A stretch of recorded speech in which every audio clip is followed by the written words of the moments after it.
Hey, Rob from Order 42 here, and I know what you're thinking. You're thinking, this is a Seeking Tolkien video. Why are you not driving? I'll tell you why. Okay? So, this was Monday. Today's what, Thursday? On Monday is when all this happened. Is when I did all my shooting, when I did my seeking, right? Unfortunately, the video not only looked bad, but the sound was unrecoverable. I'm not sure if it was because it was really hot outside and I had my AC too high. I didn't check my footage, which I should have done.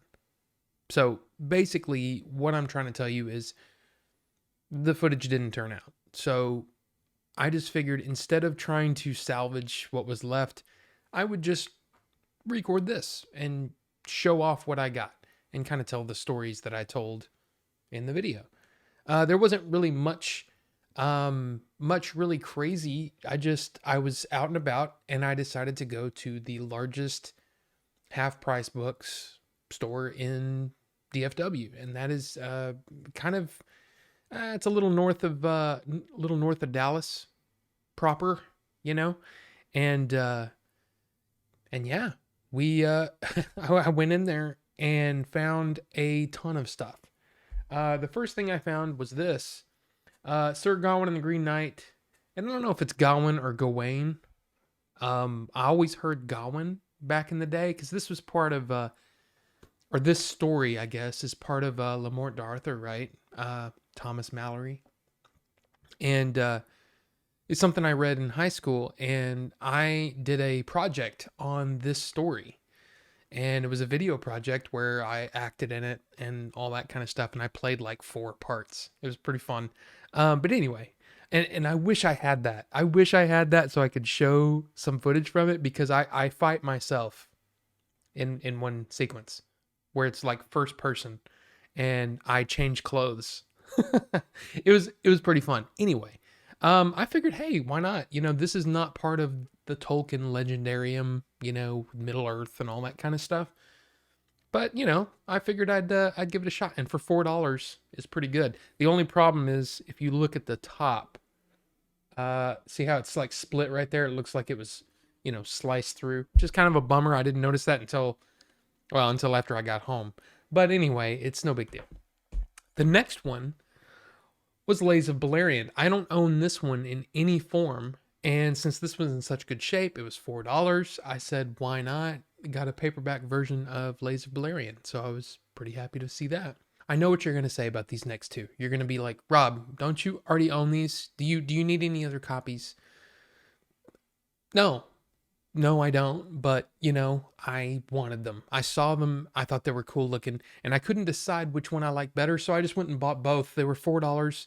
I think this one was $4.50 and this one was $4. I was like, screw it, I'll buy both of them. It's the Hobbit, but they're in turtleback editions. These were library copies, and I actually, you can't really tell. You can't tell that there were the stickers, on the sides and stuff. I got some Goo Gone and cleaned that off, so that looks pretty nice. But yeah, for $8.50, yeah, 2 copies of the Hobbit turtleback editions. I know that there's a lot of people that don't like turtleback editions. I do. I think they're fun. So I found these, and I go up to the little help desk. They have like it's because it's such a large store. There's kind of this almost like an information booth, right? There's a couple of people working in there, and I talked to one of the people and I said, hey, do you happen to have any other Tolkien stuff just kind of hovering about? Because I know that sometimes they're on an end cap, it's a special thing. Sometimes it's, they're in the collectibles section, but they're behind glass and sometimes you can't see them. So I was like, hey, do you have any? Do you happen to have any hanging around?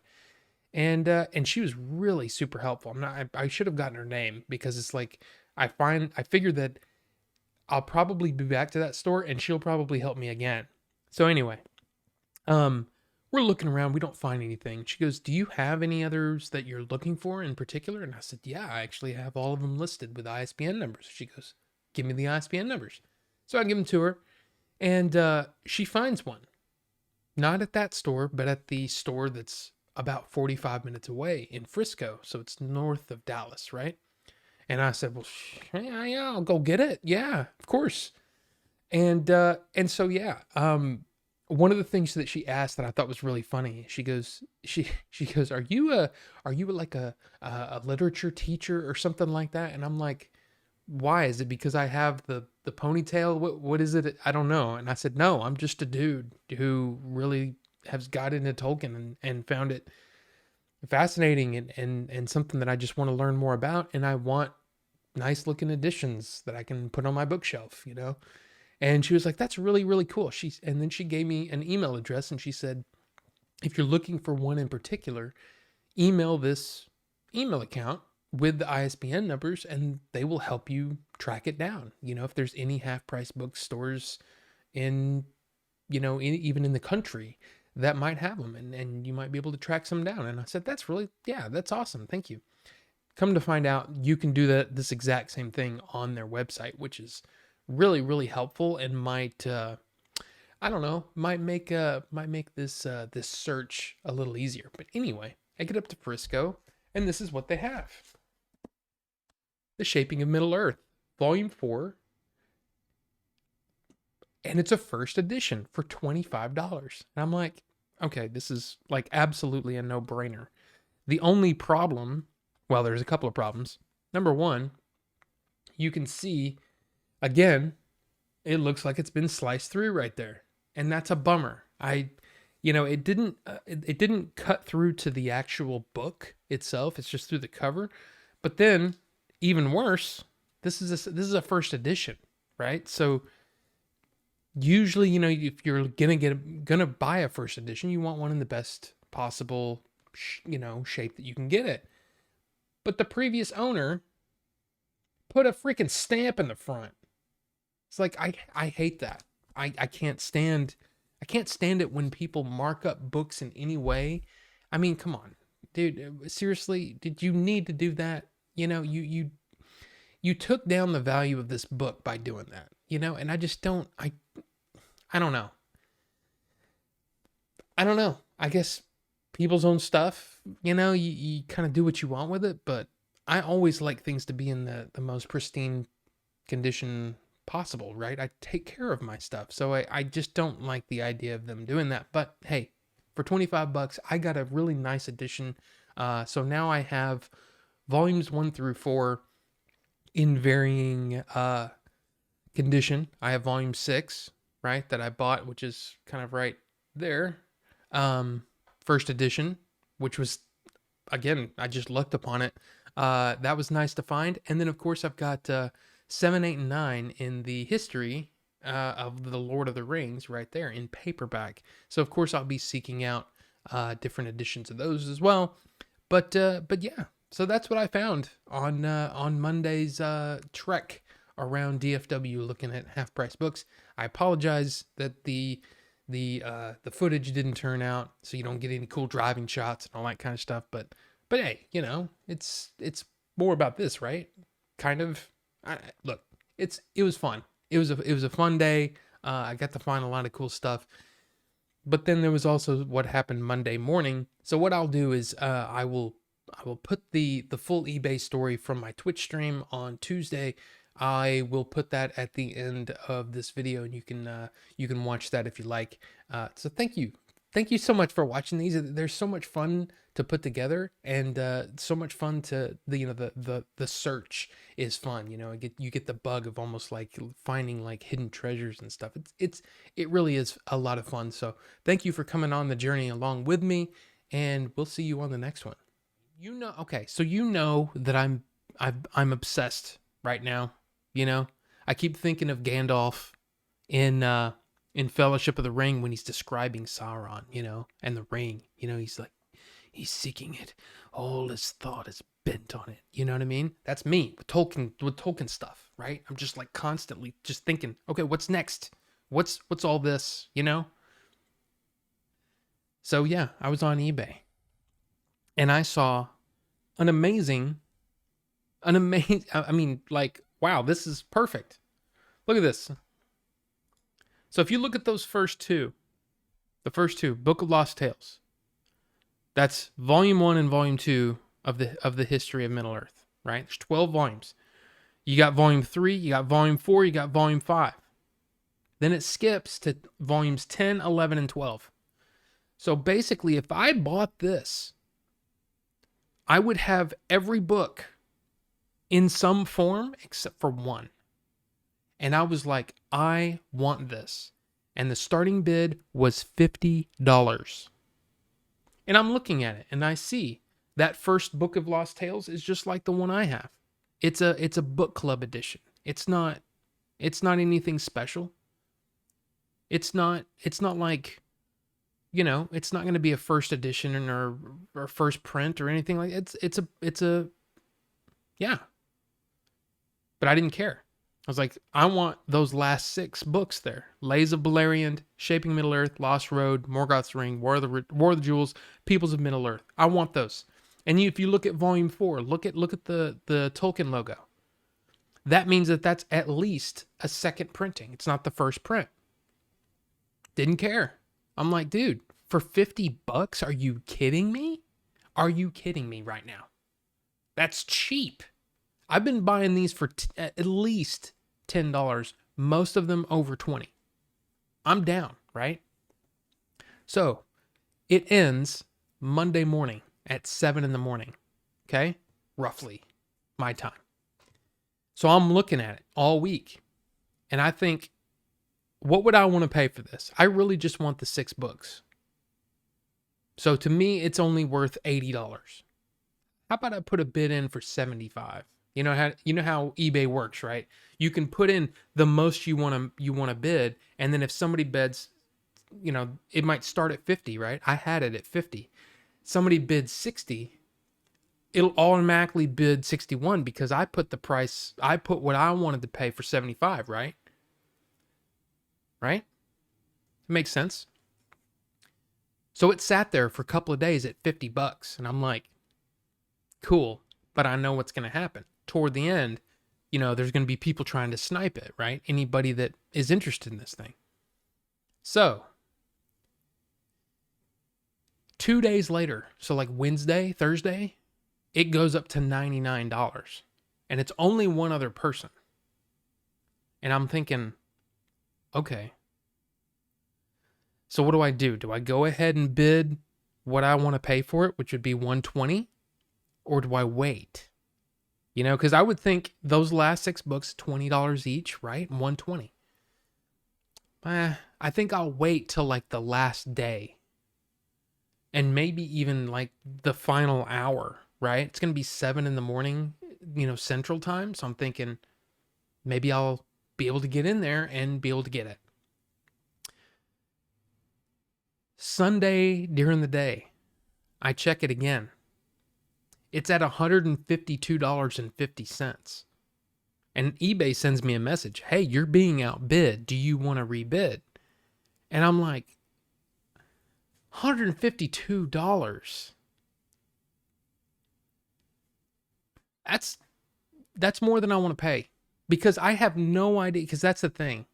There was nothing in the listing that showed what printing any of those were. Were those... It's like volumes 3, 5, 10, 11, 12. Are those like first prints? What is it about these that are, so whatever? So I just said, well, I don't know. I guess I'm done, right? So I check it again like Sunday night at like 6 p.m. And it's back down to $99. And I'm like, okay. So I set my alarm for Sunday or for Monday morning at like 6:30 because I'm going to jump in there, bid, and hopefully win it, right? Right before I go to bed, I check it again. It's at $165. And I'm like, okay, I guess I'm done. There's no reason for me to get up. There's no way I'm not paying $180 for that. I have the first 2 books. I only need the last 6. There's no reason for me to throw all that money at it. So I just wrote it off. I woke up Monday morning and I check it. Winning bid, $99.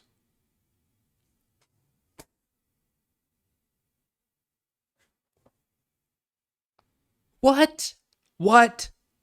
I was willing to spend at least 120, maybe more. Like I might have gone up to like 150 just because it would have saved me from having to drive around and do, the thing. Goes for $99. And I'm like, what is going on? So I start doing a little bit of research and I find out about this thing called shill bidding. So basically, somebody sets up another account, bids on it to basically get everybody off of it. And then they retract the bid at the last moment and their original account can get it at the price. And I'm like, I'm so angry. like wanting to scream. I'm so mad. Because it's like, it's not just the fact that I missed out on the books. It's like I felt duped and I felt like this is ooh, mad. So I text the seller and I say, I think you've never heard of that trick, but wow, that sucks. Yeah, there are supposedly some tricks in place, some eBay stuff in place. I'm guessing when it has to do with IP addresses that can prevent that sort of thing from happening. But that's what shill bidding is. And I'm thinking there's no other explanation for it, right? There's no other explanation for it being $160 when I went to bed at like 11 p.m. It was later than that, I think. But there's no reason for it, right? So I message the seller and I think you're a victim of shill bidding because I was going to bid $120, but it shot up to $160. And that was out of my price range. And that's terrible. You could have made more money if these other bidders hadn't scared a bunch of people away from this bid. I mean, who knows what this might have actually gone to? It would have been more than $99 for sure. And he says, no, it's not shill bidding. I deleted the bids.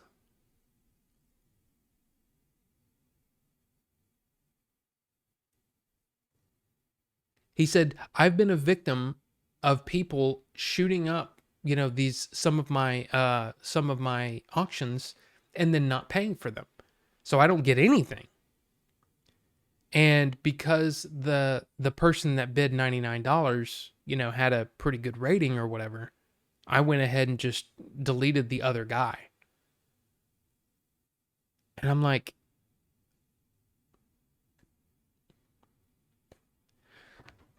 but then, but, but what about me?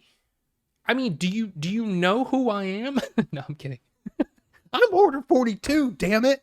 You have every what the hell?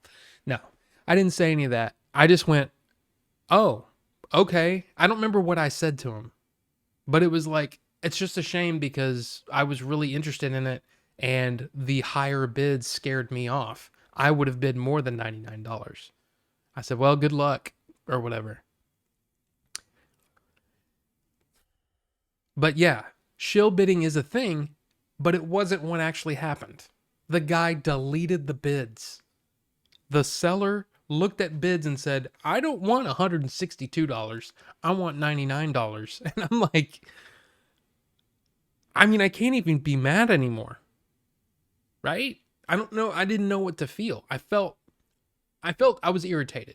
Okay. But I was also like, this is just a situation that there's nothing I can do about it. It's just a thing. And it sucks. And I should have gotten up because he deleted them at like 4 a.m. If I would have gotten up when I said that I was going to, I would have seen that it was only $99. I could have bid my 120 and probably won it. I didn't do that. But there was no reason for me to think that the $162 bid would have been deleted by the seller. It was just weird. It was a weird situation and it sucked.